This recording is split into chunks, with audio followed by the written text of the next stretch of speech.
corporate. Yes, bad bookkeeping, corporate. Oh yeah, who isn't? Yes, exactly. So, Mike, I believe Jalen Waddle was the only one to even go into the injury tent. How is he? I think he came back actually. How is he, and how is the injury situation from yesterday?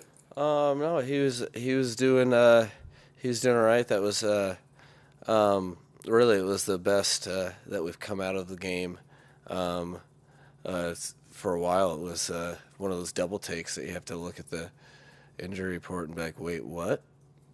Are you pulling a fast one on me? But no, there's there outside of the loan thing that came up was Hunter Long's currently in the concussion protocol.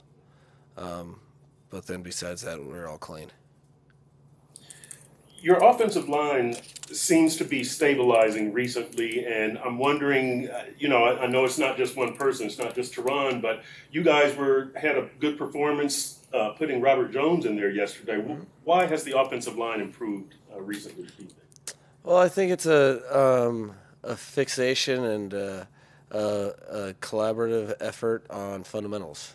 I think starting to understand on a week-by-week basis what is asked of them for the players, I think, is important, and then how to drive home the techniques appropriately from the coaching staff.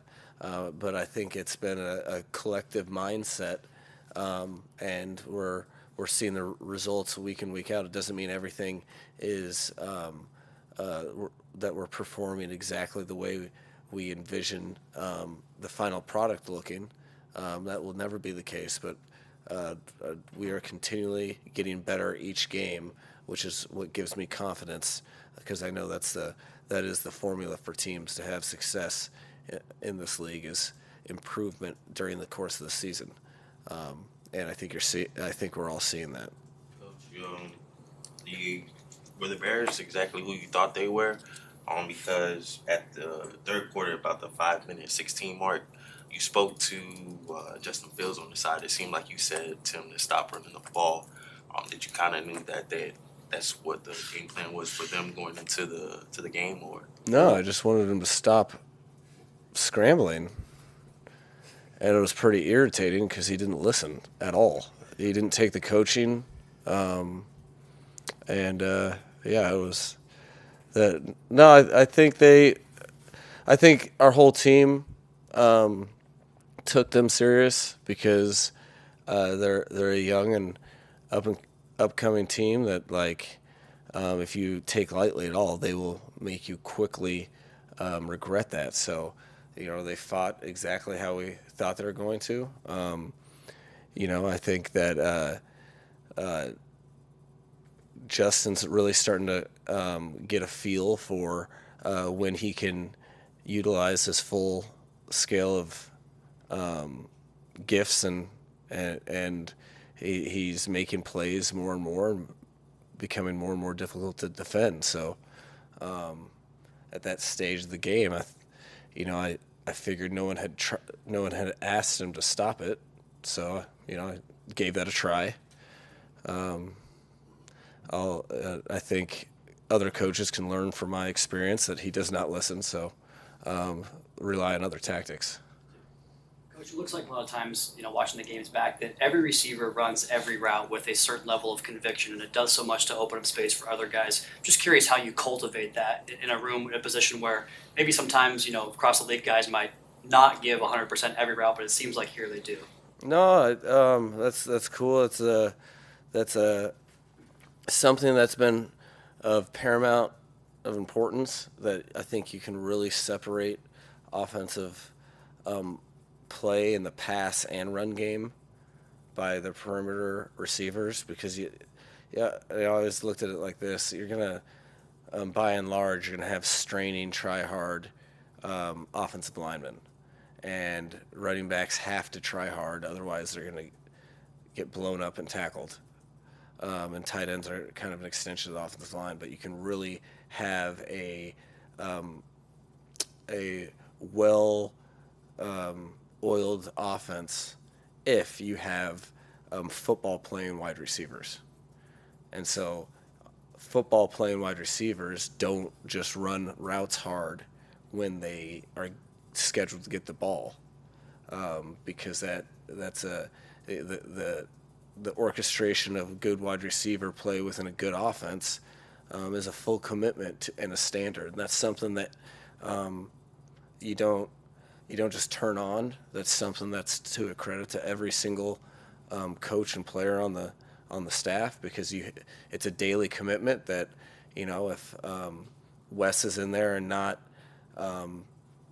pointing out that the backside of a run or maybe a runoff route isn't to the standard that we'd like, if he doesn't point that out on a random Thursday in September, it's not going to be right in October. So that is something that I think is very important in a way that you can separate yourself in this league, is a commitment by a position that is predominantly dominated by statistical figures, that they play team football. Then you got a heck of an advantage that opposing defenses will feel over the course of time.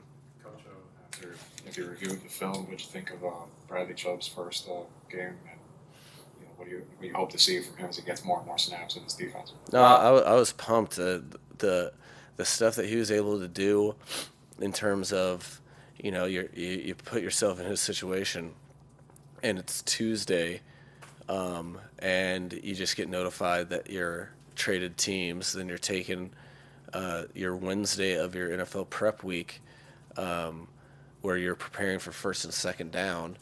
Half of it's occupied by doing physicals and stuff, and then you're trying to get sped up to a defensive system that's in a different language. I was very happy with how he was able to go out and play pretty hard. There was several occasions that he didn't end up on the stat sheet, but he completely affected the pass plays by getting to the quarterback in a rhythm fast, quick enough that he had to get the ball out, and that's what you're asking in that position. He'll get better and better as he gets more versed in the nuances of our scheme and both run and pass. But really happy with the player, the talent, and the effort. Feel like he's going to fit right in and really help our group moving forward. To follow up on that, Bradley and Jeff both played, pretty decent snap share. What kind of gave you confidence in, their preparation going into the game to, throw them into, off the deep end like that? Bradley played 54 snaps, Jeff something like 28. Yeah, no, that's kind of what I would have thought going into the game. You're hesitant, because there's the human element. But if any two guys were capable of doing something like that, it would have to be two football-centric, committed professionals like those two. And you leave an open window for just in case, hey, this guy's overly on tilt and is needs to take a breather.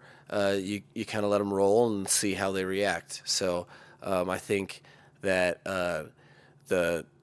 on both sides of the ball, on defense, I think our edge players got into a rotation that made them all better, but it's not fine-tuned yet. We'll still be adjusting that to find our perfect mix, but I thought there was some groundwork laid there, and then I thought it was a nice balance to get some productive touches to Jeff and complement Raheem's game. So I think all in all, I was very happy with those guys, and it's a testament to them and the teammates really for them to be able to produce in the short amount of time that they were able to. And then in the run game, Jeff and Raheem basically split the snaps right down the middle. Is that kind of how you envision, the run game going forward, a 1A, 1B kind of thing, or is that just off a game-to-game kind of basis? No, I think your starting point, those guys, I think they both have are starter caliber players. So, you kind of make sure that they both have opportunities, and they'll always have opportunities in each individual game. But then they're both very well aware and well versed that there's certain times that guys feel it. So when that happens, we stay out of the way. The great news about our running back room and really our team in general is we have a lot of people acknowledging their part in someone's success. So the running back room gets pumped when a running back makes a play. It's not really I or me, and I think that's a huge variable in team success. That's very, very underrated. Mike, can you tell us about the practice and game outlooks for Byron Jones and Austin Jackson this week? No change in Byron Jones. Austin Jackson, you'll see out on the practice field a little bit, and we'll get him going a little bit and see how smart. We'll just take it day by day, but you'll get some field sightings of Austin Jackson this week, which is exciting. Coach, 1,104 yards for Tyreek Hill so far this season through 9 weeks. How do you feel about his level of execution this year so far, and what were your thoughts on his round off back handspring? Yeah, well, I kind of have some beef with our video department because we cut that celebration off in our coach's copy tape, so we're revisiting that after this press conference. But live, I thought it was I feel like a 7.8 because there was, I didn't feel like he stuck the landing, and I know that's a very important part of the judging process, right? But I think that's the cool thing about Tyreek is he recognizes that this game is all about improving, and he's, obviously you're excited to have production on unforeseen level before. That's great, but what you like is that that he and his teammates see that as a vessel for us to get our job done, which is to win. And in that process, he's not wavering or trying to take the easy way out. There was a couple things in this past game that he did better than he has all season. That's what we're looking for, and that's what makes me the happiest about it, because you're either getting better or you're getting worse. There's not really any in between, and he's committed to getting better. So I look forward to his production moving forward. Mike, to follow up on Austin, I know it's only one practice. We saw him out there on Friday. What did you kind of see from him on Friday that kind of gives you confidence in having him ramp up some work this week? I saw the same player that didn't have any setbacks. So it was, he's actually gotten a ton of mental reps in this period. He's been locked in the whole time, and I was encouraged because it looked exactly like the athlete that I know, and I was encouraged because it didn't hurt him in the process. So we'll continue to take that approach so that when he's, just to maximize the percentage chance of him when he returning for good. That's all we're trying to do. Jason Sanders, he just pulled it. You guys definitely didn't do your part in forewarning me, but that city, there's all sorts of wind. Yeah. Like, No, there's some technical nuances. There's also if he was a hair off in a situation where if we didn't just get a gust, he probably would have drilled it. Jason doesn't use that as an excuse. I was just witnessing the obvious, which was a a gust of wind right at the snap, but it played a factor for sure. And I'll know now to expect wind in Chicago on my own help, none of yours, because you guys didn't tell me anything. My airplane couldn't land, so. Ah. I landed in I heard a lot of Detroit. that. I heard there was a lot of that. Yeah. Scary. All right. Thanks, Good. guys. Appreciate it. Thank you.